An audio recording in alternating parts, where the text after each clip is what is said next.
Баршаңызға қайырлы күн. Бүгін өте дәмді, яғни менің рецептім бойынша өте жұмсақ шығатын буфифай тортымен бөліскім келіп отыр. Ол үшін алдымен осылай пергамент қағазына, яғни формамызды сызып алатын боламыз.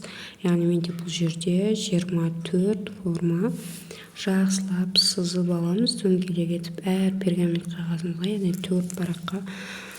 Ол үшін бізге алдымен осылай 4 жұмыртқа, қант, какао, разрыхитель және де ұн, қазақстан шоколады, сары май қажет болады. Яғни корж дайындау үшін буфифайдың барлығын жақсылап миксердің көмегімен араластырып алатын боламыз. Әуелі жұмыртқамызды көтерілгенше жақсылап миксермен араластыратын боламыз.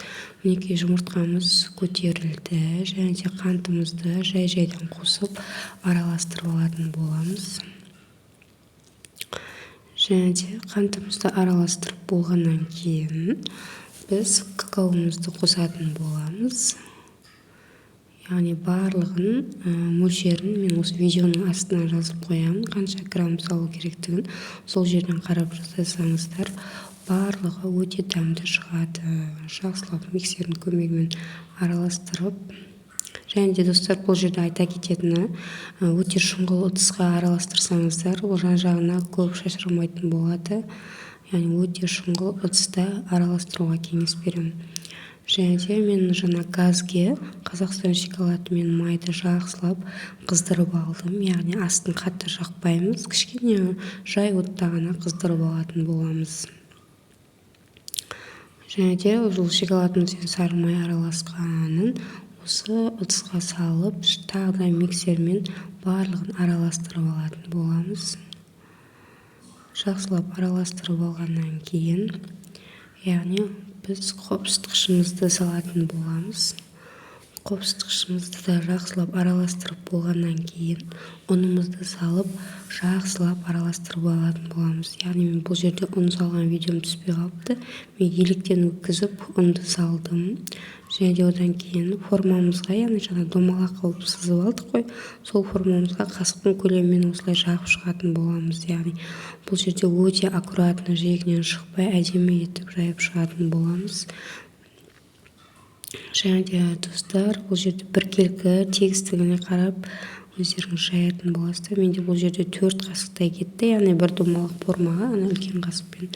Мінекей достар, алдын ала қыздырып қойған пешімізге салатын боламыз. Яғни мен 180 градуста 4 минуттың ішінде корждарым пісіп шықты. Яғни ағаштың көмегімен осылай ортасына тығып, яғни ағашымызға ешқандай корж жабыспайтын болса, ол пісті деген сөз.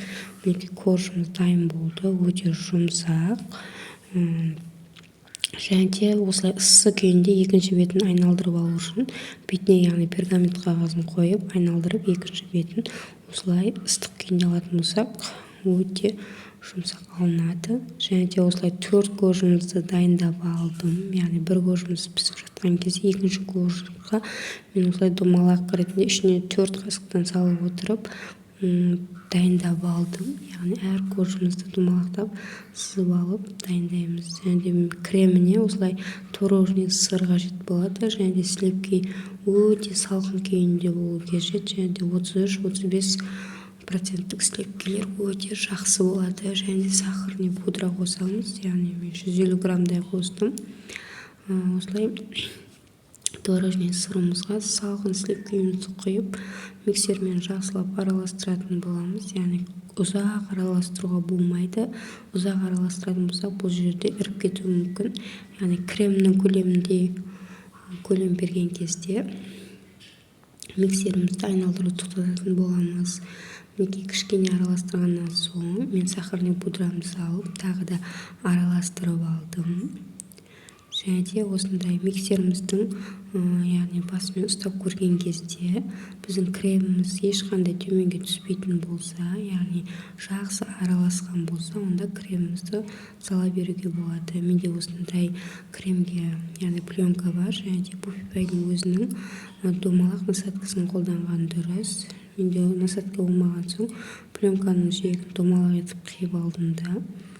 Осылай тортымыздың астына да кардонға кішкене крем жағамыз, яғни ұстап тұру үшін. Буфифайымыздың шариктерін осылай яғни торттың жиегінен, корждың жиегінен шығармай осылай құйып алатын боламыз.